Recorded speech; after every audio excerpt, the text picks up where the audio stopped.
নারীকে খারাপ বলার সাধ্য কোনো পুরুষের থাকা উচিত না, কারণ কোনো পুরুষ ছাড়া কোনো নারী কোনো দিন খারাপ হইতেই পারে না।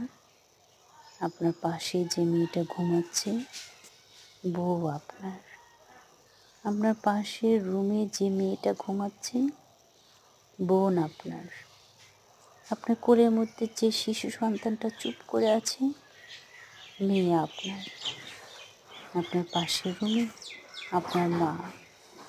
প্রত্যেকটা সম্পর্ক নারীর সঙ্গে পুরুষের, এবং একটা নারী তখনই খারাপ হয় যখন তার দেখে রাখার পুরুষটা তার মাথার উপর থাকে না। একান্ত বাধ্য না হলে কখনো কোনো নারী মাথা থেকে আঁচল সরায় না।